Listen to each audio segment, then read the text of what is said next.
오늘 우리에게 주신 하나님의 말씀은 이사야 9장 1절로 2절 말씀과 누가복음 2장 10절로 11절 말씀입니다. 이사야 9장 1절로 2절 말씀은 제가 봉독하겠습니다. 전에 고통받던 자들에게는 흑암이 없으리로다. 옛적에는 여호와께서 스불론 땅과 납달리 땅이 멸시를 당하게 하셨더니 후에는 해변길과 요단 저쪽 이방의 갈릴리를 영화롭게 하셨느니라. 흑암에 행하던 백성이 큰 빛을 보고 사망의 그늘진 땅에 거주하던 자에게 빛이 비치도다. 아멘. 누가복음 2장 10절로 11절 말씀입니다. 천사가 이르되 무서워하지 말라. 보라, 내가 온 백성에게 미칠 큰 기쁨의 좋은 소식을 너희에게 전하노라. 오늘 다윗의 동네에 너희를 위하여 구주가 나셨으니 곧 그리스도 주시니라. 아멘. 오늘 이 본문을 가지고 어둠 속에 빛으로 오신 예수님이라는 제목으로 조용원 목사님께서 말씀 전하시겠습니다.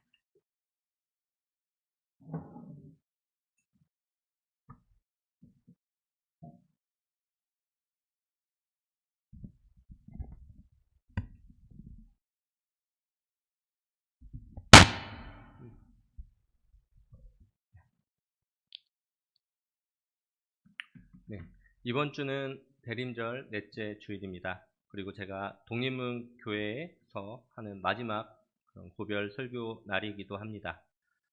제가 2021년 10월에 성현주 집사님하고 결혼을 하며 우리 동네인 행촌동에서 결혼 생활을 시작했습니다. 그 당시에는 제가 하는 그런 홍삼 사업과 목회를 병행하기 위해서 홍삼 공장과 가까운 전주 쪽에 교회를 알아보고 있었고 다 내려가기로 이야기가 되었던 상황입니다. 그런데 그때 하나님께서 연우를 저희에게 보내주셨습니다. 조금 늦은 나이에 결혼을 하고 그리고 결혼하고 한 달 만에 바로 임신한 것에 감사하면서도 또 저희가 세웠던 모든 계획을 수정했어야 되는 그런 상황이었습니다. 육아를 위해서 서울에 있는 교회들을 알아봤지만 가까운 교회들은 없었어요. 그래서 멀리 다녔어야 되는 상황이었고, 그렇지만 육아를 하려고 보니까 가까운 교회가 있었으면 했는데 제가 아내 찬스를 써서 독립문교회 김성희 목사님께 저를 써주시라고 부탁을 하면서 제가 독립문교회에 오게 되었습니다. 사실 제가 독립문교회와 김성희 목사님을 알고 있었던 것은 그것보다 좀 더 이전이었습니다. 신학대학원에 다닐 때부터 제가 사회선교사 정책협의회라는 곳에 매년 스텝으로 참석을 하고 있었는데요.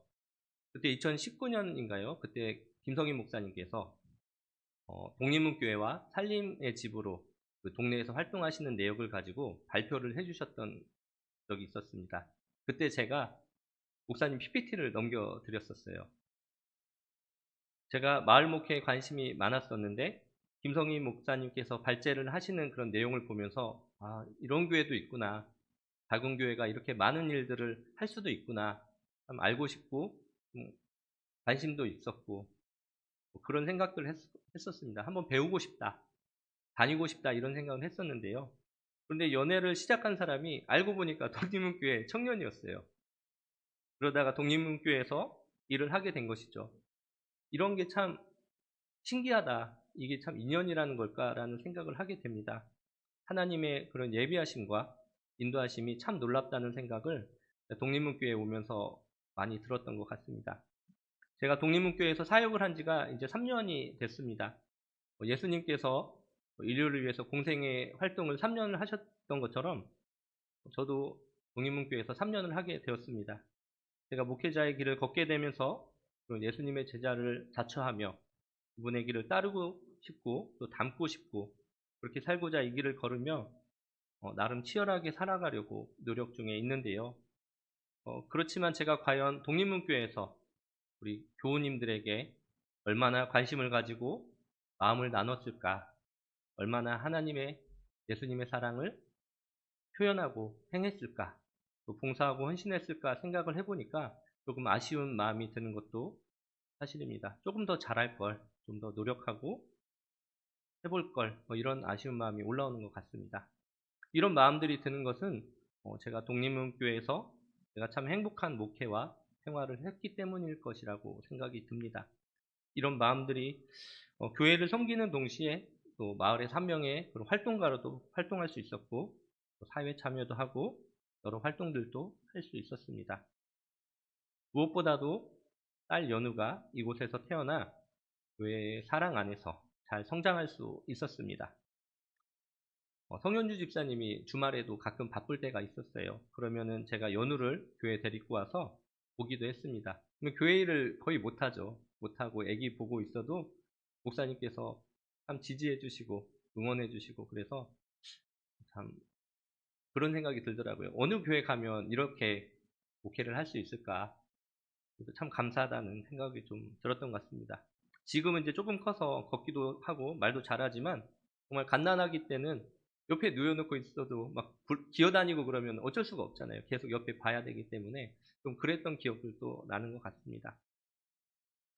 이런 목회와 이런 생활을 할 수 있었던 것은 전 독립문교였기 때문이라고 생각하고, 다른 교회들은 정말 힘들었을 거라는 그런 생각이 듭니다. 그렇게 독립문교회는 저와 제 가정에게 참 감사한 교회입니다. 제가 바로 직전에 있던 교회에서 담임 목사님과 좀 불화라면 불화라는 걸로 1년도 사역을 못하고 나왔던 기억이 있습니다. 사임을 했었습니다. 그래서 이전 교회들에서는 느껴보지 못했지만 좀 어려움과 힘듦이 있는 상태에서 제가 독립문교회에 왔음을 이제 고백을 합니다. 좀 개인적으로 많이 피폐하고 좀 위축되고 작아진 저를 보았습니다. 무엇보다 그 당시에 저는 내가 사역하는 게 잘 맞지 않는 건가? 내 몸에 맞지 않는 옷을 입은 건가라는 그런 생각도 들었던, 자존감도 많이 떨어졌던 그런 시기였습니다. 그리고 앞으로의 그런 고민과 불안감들도 있었던 시기였는데요. 근데 독립문교에 와서 제가 많이 회복이 되고 단단해지고 성장한 저를 알아보게 됩니다. 그것은 목사님을 비롯해서 많은 교우분들이 있었기 때문이라고 저는 생각이 듭니다. 가끔 어르신들께서 저한테 그런 얘기를 해주세요. 작은 교회 와서 너무 고생이 많다. 넉넉히 사례 못 줘서 미안하다라는 말씀을 해주시는데요. 그런데 오히려 저는 제가 독립문교회에서 정말 너무 감사한 일도 많았고 고마운 마음이 더 큽니다. 이 교회에서 저를 많이 위로해 주시고 위해 주시고 사랑해 주시는 것을 너무 잘 알기 때문입니다. 어르신들이 저를 되게 과하게 잘해 주세요. 과하게 잘해 주는 거, 그런 모습들을 보면서 성현주 집사님이 저한테 가끔가다 웃으면서 이렇게 얘기합니다. 당신은 너무 과대평가돼 있다. 그 정도 아닌데 너무 과하게 사랑을 많이 받는다라는 얘기를 합니다. 그러면 저도 웃으면서 그렇게 말을 해요. 완전 인정한다고. 교우들이 좋은 목회자를 만나는 것은 큰 복입니다. 반대로 목회자도 좋은 교우들을 만나는 것은 정말 큰 복이라고 생각을 합니다. 그런 면에서 제가 이 독립문교회 교우님들을 만난 것은 되게 큰 복이었음을 고백을 합니다.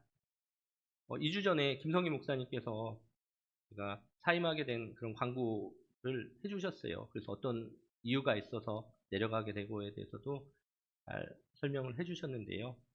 혹시나 이제 못 들으신 분들 위해서 짧게 이야기를 드리면, 제가 자비랑 목회를 하고 있는 좀 홍삼 사업에 좀 집중해야 되는 일이 생겼습니다. 상황이 생겼고, 또 제가 살고 있는 전셋집도 서울시에서 살고 있는데 이제 기간들도 거의 끝나가게 되었습니다. 그리고 제가 저희 교단에서는 나중에 제가 담임 목사로 청빙을 받으려고 하면은 지방 목회 경력이, 수도권 이외 지역에서 목회 경력이 2년이 있어야 됩니다. 근데 저는 어떻게 하다 보니까 계속 서울에 있다 보니까 그런 것들도 요건이 충족되지 않아서 이런저러한 이유로 내려가게 되었습니다. 언젠가는 가야 할 일이지만 그게 지금이라는 현실이 저도 참 많이 아쉽습니다. 이야기를 하다 보니까 이제 뭐 제가 고별 설교가 아니라 제 얘기만 하는 것 같아서 오늘 본문 말씀을 나누고 남는 시간이 있다면 이야기하도록 하겠습니다. 3일 뒤가 되면 성탄절이 됩니다. 크리스마스는 단순히 선물을 나누는 그런 축제의 시간이 아니지요.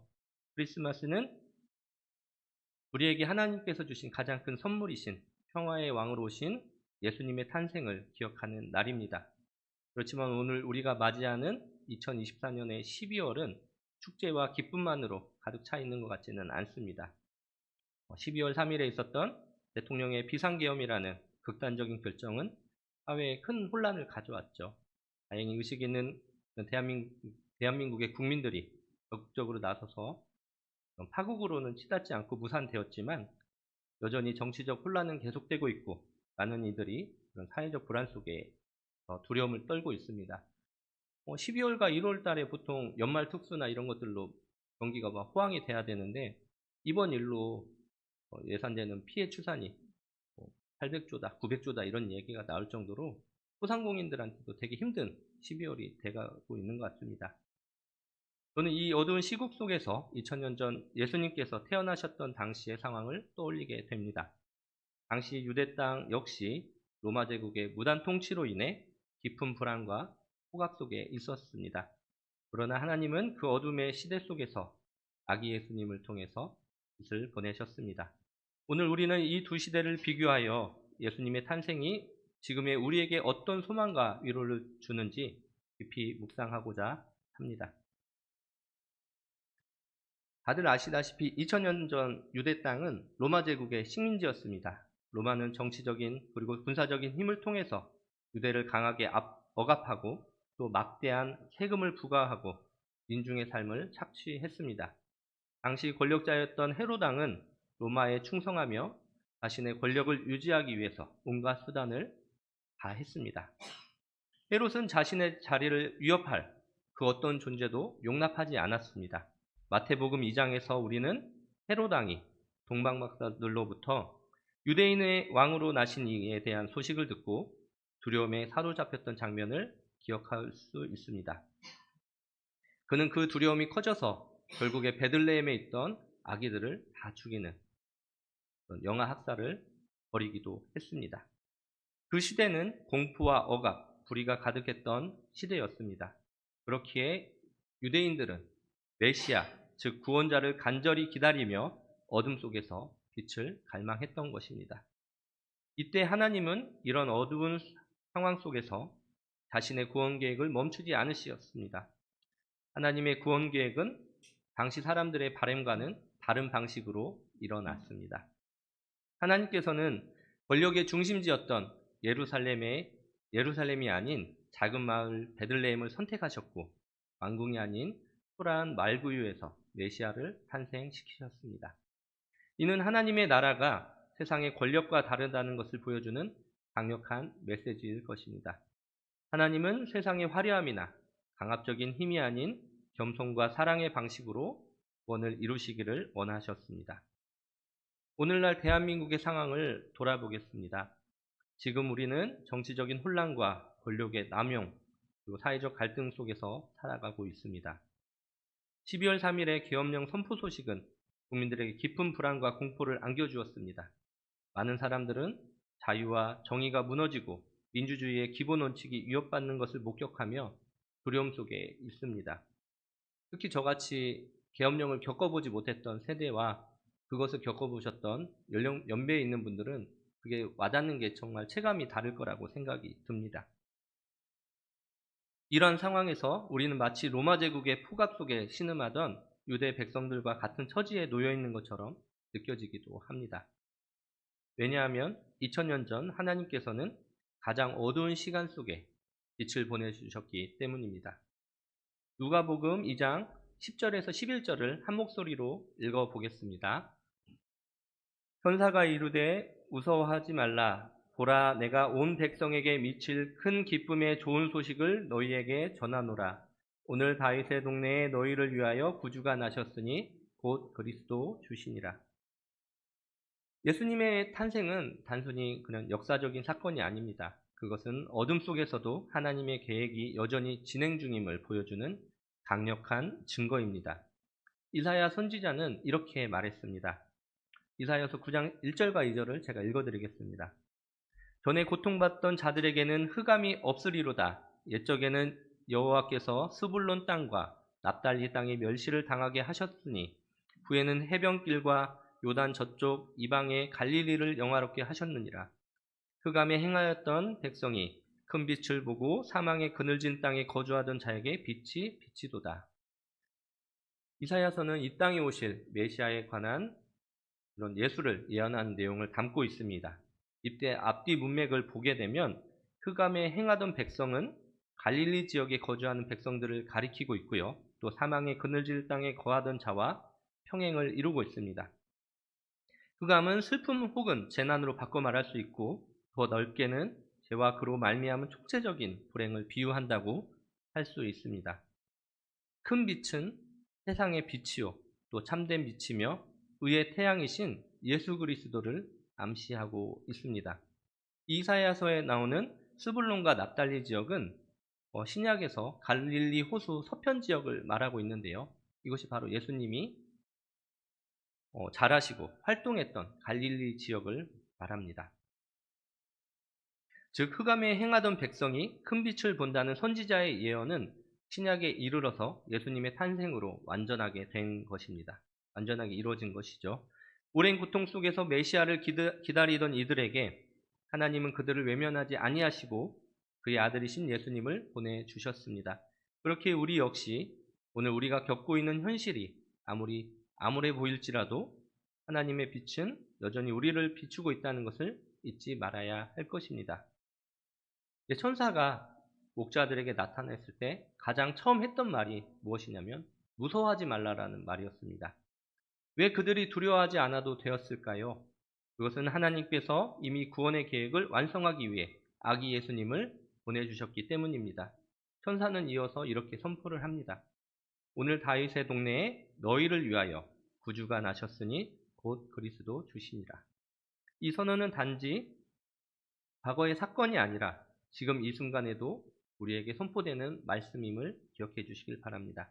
예수님은 단순히 위로자나 선생님이 아니라 예수님은 우리의 구주시며 평화의 왕으로 오셨다는 것을 믿으셔야 합니다. 요한복음 14장 27절에서도 예수님은 우리에게 이렇게 말씀하십니다. 평안을 너희에게 끼치노니 곧 나의 평안을 너희에게 주노라. 내가 너희에게 주는 것은 세상이 주는 것 같지 아니하니라. 너희는 마음에 근심도 말고 두려워하지도 말라. 세상이 주는 평안은 일시적이고 또 조건적입니다. 그러나 예수님께서 주시는 평안은 환경과 상관없이 우리 마음속 깊은 곳에서 역사하는 그런 평안입니다.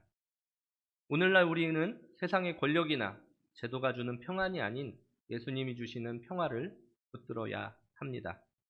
지난주 김성희 목사님 설교처럼 기독교인들은 세상 안에서 살아가기에 정치에 자유로울 수 없습니다. 그러나 인간은 하나님처럼 완벽하거나 무한한 존재가 아니므로 항상 차악을 선택할 수밖에 없습니다. 성경은 일관되게 인간이 하나님을 대신해 왕이 되려고 하는 것, 또 하나님처럼 되려고 하는 것을 항상 경고하고 경계했습니다. 저희들이 지금 오후에 배우는 구약에서도 항상 이런, 사사시대에서도 보면 항상 이런 내용들이 나오잖아요. 이건 일관되게 얘기를 하고 있습니다. 한국 정치가 현재 양당 체제 안에서 살아가고 있고 둘 중 하나를 택해야 하는 것처럼 보이지만 본질적으로 우리는 하나님의 백성이므로 하나님의 정의와 법도에 맞게 살아야 합니다. 그것에 어긋나는 일을 정치인들이 한다면 그 누가 되었든 그것을 거부하고 그런 행동하는 삶을 살아야만 할 것입니다. 예수님이 2000년 전 이 땅에 온 이유를 우리는 생각해 보아야 합니다. 주님은 평화로 세상의 어둠과 폭력, 혼란을 이기셨습니다. 우리도 그분의 평화를 붙들고 살아가야만 합니다. 동인문교회 교우 여러분, 우리는 이 혼란의 시대 속에서 단지 어두움 속에서 그리고 두려움 속에서 머물러 있어서는 안 됩니다. 빛으로 오신 예수님을 따라 우리도 세상의 빛이 되어야 합니다. 마태복음 5장 14절에서 예수님은 이렇게 말씀하셨습니다. 너희는 세상의 빛이라. 산 위에 있는 동네가 숨기지 못할 것이요. 우리는 하나님께서 이 땅과 비교되는 그런 대조사회를 만들기 위해 보내신 존재임을 잊지 말아야 할 것입니다. 그렇게 하나님께서 우리에게 맡기신 사명을 따라서 정의와 사랑, 평화를 실천하며 살아가야만 할 것입니다. 지금 이 시국 속에서 우리는 두 가지를 해야만 합니다. 첫 번째로 하나님께서 역사의 주관자이심을 믿고 간구하는 기도의 삶을 살아야 합니다. 두 번째로 두려움 속에서 움츠러들지 말고 진리를 따라서 담대히 걸어가야 합니다. 우리의 행동과 말이 하나님의 평화를 이 세상에 드러내는 도구가 될 수 있음을 믿으시길 바랍니다. 하나님은 어두운 시절에도 그분의 구원의 역사를 멈추지 않으셨습니다. 아기 예수님이 곧 오시지요. 아기 예수님 탄생하신 그날 사람들은 로마 제국의 폭압과 불의로 인해 고통받고 있었지만 그 가운데서도 하나님은 새로운 희망과 빛을 주셨습니다. 오늘 이 시간 아기 예수님께서 이 땅에 오신 이유를 생각하면서 묵상하는 시간이 되었으면 좋겠습니다. 제가 설교를 항상 이렇게 준비하다 보면 좀 더 따뜻하고 좀 은혜로운 그런 설교가 돼야 되는데 항상 무겁고 결단을 요구하는 것 같은 그런 설교를 하는 것 같아서 가끔씩은 좀 마음이 무겁기도 합니다. 그렇지만 하나님께서 저를 왜 목회자의 길로 이끄셨을까? 이런 고민을 합니다. 또 제가 있어야 할 곳, 함께 해야 할 이웃, 그리고 섬겨야 할 교회가 어디인지 항상 기도로 하나님께 묻기도 합니다. 마지막으로 제가 이전에 있었던 일화를 하나 전해드리면서 이야기를 마무리하려고 합니다. 요즘에 김성희 목사님께서 한 번씩 이야기하는 그 광영교회에 제가 이전에 전도사로 있었습니다. 근데 그 교회에는 기도를 되게 열심히 하시는 그 권사님이 한 분이 계셨어요. 지난번 저희 교회에도 한 번 오셨던 김경자 권사님이신데요. 근데 그분께는 좀 특별한 은사가 있으십니다. 그분이 어떤 대상을 한 명을 생각하면서 열심히 기도를 하면 환상으로 그것을 하나님께서 보여주신대요. 근데 그게 보통 식물로 보여주신다고 하시더라고요. 그래서 이전에 제가 있던 교회에서 그 담임 목사님께서 이제 기장 총무로 나오시는데 그분을 위해서 이분이 기도를 하셨대요. 근데 기도를 하시다 보니까 되게 하얗고 큰 꽃이 환하게 빛나는 그런 모습을 보셨대요. 그래서 보면서 아직 선거 결과가 나오지도 않았는데 이번에 됐구나라는 얘기를 나중에 저한테 해주셨대요. 네, 해주셨어요. 그러면서 자기는 선거를 위해서 담임 목사님이 기장 총무가 되기를 위해서 기도를 했지만 기도를 하면서 보니까 결과도 안 나왔지만 이번에 될 것 같다는 그런 생각을 하셨답니다. 제가 그 얘기를 듣고 그러면 저는 어떤 걸로 보이시냐고 물어봤어요. 그때 제가 홍삼 사업을 준비하고 있으니까 저는 뭐 인삼 같은 걸로 보이시나요? 이렇게 물어봤더니 그분이 이제 전라도 분이시거든요. 그랬더니 대뜸 그러시더라고요. 그건 비싼 거고잉 이러는 거예요. 그래가지고 전도사님은 제가 그때 전도사였으니까 전도사님은 곰보배추요 이러시더라고요.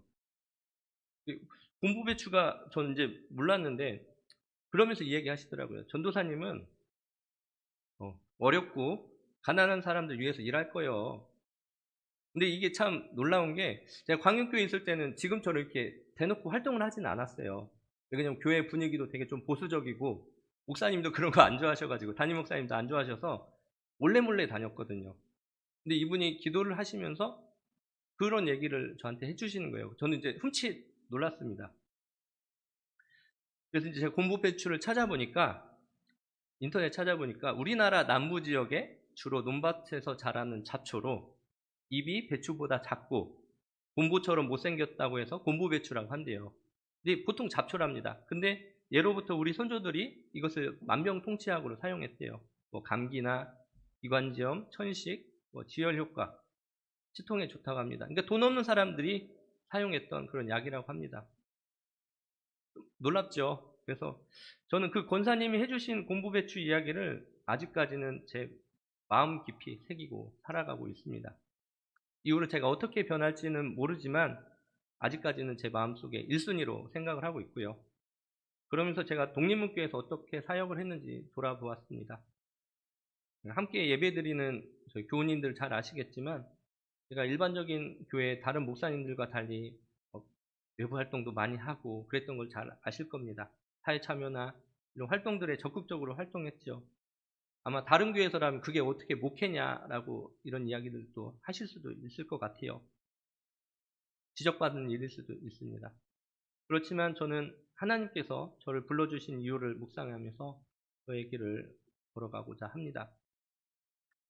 그래서 정말 이런 것들을 허락해 주시고 또 동참해 주시고 이해해 주셨던 담임 목사님과 교우분들께 참 감사한 마음이 항상 있습니다.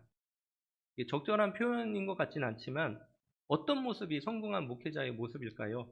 일반적인 기준으로 본다면 뭐 외국 가서 박사학위도 따오고 큰 대형 교회 가서 존경받은 목회를 하다가 궁극적으로는 뭐 우리들이 말하는 대형 교회 가서 담임 목사가 되는 게 아닐까라는 생각이 그냥 세상의 통념일 것 같습니다.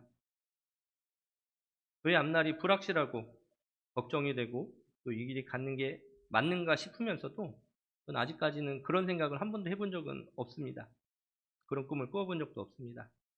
그냥 스스로 낮아져서 이 땅에 오셨던 그 갈릴리 땅에 오셨던 그리고 세상에서 소외받은 자들과 어울리셨던 예수님을 생각하며 그냥 그 길을 따르고 싶습니다. 그런 면에서 저는 한국의 그런 대형 교회 목사님들보다 우리 김성인 목사님이 훨씬 배울 점도 많고 훌륭하시기에 저는 많이 존경하고 있습니다. 제가 생각하는 예수를 따르는 길에 훨씬 부합하시기 때문이죠. 그리고 그분과 함께 교회를 만들어가고 있는 독립문교회 교우님들도 진심으로 사랑하고 또 사랑합니다. 신촌동에서 40년 동안 독립문교회와 교우님들이 하나님 나라를 만드는 데 노력하신 것을 기억하며 앞으로 지역사회에서 더 많은 사랑을 실천하여서 하나님의 선한 영향력을 끼치시기를 기원하겠습니다. 불교 경전인 법화경에 보면 회자정리, 거자필반이라는 그런 말이 나옵니다. 만난 사람은 헤어짐이 정해져 있고 가버린 사람은 반드시 돌아온다는 그런 말입니다. 세상에 영원한 것은 없으니 또 인연을 소중히 여기라는 그런 뜻을 가지고 있는데요. 그렇지만 기독교에서는 영원한 하나님 나라에 대한 소망이 있습니다. 저희들이 주기도문과 더불어서 교회에서 가장 많이 암송하는 게 사도신경이죠. 신경이라는 말은 이제 크리드라고 하는데 나는 믿는다라는 뜻의 말입니다. 이것은 성경에 나오는 구절은 아니지만 우리들이 그대로 믿어야 하는 그런 신앙의 기준이 됩니다.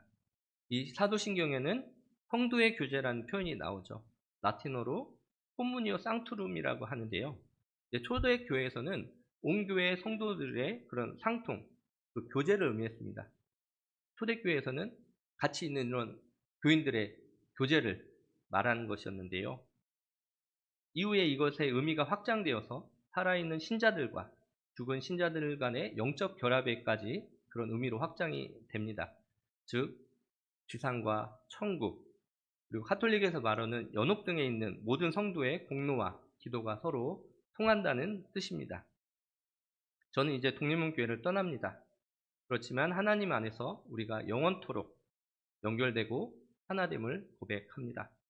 물리적으로 떨어져 있어도 제가 독립문교회와 함께한 시간들을 기억하며 주님의 사랑을 전하는 삶을 살아가겠습니다. 앞으로 여러분의 기도와 응원이 있다면 저와 저희 가정에 큰 힘이 될 것입니다. 저 역시 독립문교회를 위해서 그리고 교우님들을 위해서 기도하도록 하겠습니다. 항상 건강하시고 하시는 모든 일들이 주님 안에서 형통하시기를 기도하고 또 기도하겠습니다. 다시 한번 감사합니다. 네, 기도하겠습니다. 사랑과 평화의 주님, 어둠 속에서 빛으로 오셔서 이 땅을 구원해 주신 예수님을 찬양합니다. 우리가 살아가는 세상은 여전히 갈등과 혼란, 두려움 속에 있지만 2000년 전 어둠의 시대에 빛을 비추었던 주님의 은혜를 기억하며 오늘 이 시간 소망을 품고 주님께 기도드립니다. 주님, 우리의 연약함과 부족함 속에서도 세상의 빛이 되라 말씀하시는 주님의 부르심에 응답하고자 합니다. 주님께서 보여주신 겸손과 사랑의 길을 따라 정의와 평화의 도구로 쓰임받는 우리의 삶이 되게 하옵소서. 현실의 어둠 속에서 빛을 잃지 않도록 우리의 믿음을 붙들어 주시고 갈등과 두려움으로 얼룩진 세상 속에서도 주님이 주시는 참된 평화를 전하며 살아가게 하시옵소서. 주님, 이 나라와 이 민족이 하나님의 정의와 사랑으로 회복되게 하시고 모든 권력과 제도가 주님의 공의 앞에 겸손히 서게 하시옵소서. 오늘 이 시간 우리의 삶이 주님께서 태어나신 그날의 기쁨을 온전히 기억하며 세상의 어둠 속에서도 빛을 비추는 삶이 되게 도와주시옵소서. 주님께서 주신 평안을 의지하며 우리가 섬겨야 할 이웃과 공동체를 위해 담대히 나아가는 믿음을 허락하여 주시옵소서. 언제나 함께 하시며 우리를 이끄시는 주님, 우리의 길을 밝히시는 빛이 되어 주시고 평화의 왕으로 오신 예수님을 따르며 매 순간 감사와 사랑의 마음으로 살아가게 하시옵소서. 이 모든 말씀 우리의 구주시며 빛과 평화로 오신 예수 그리스도 이름으로 기도드립니다. 아멘.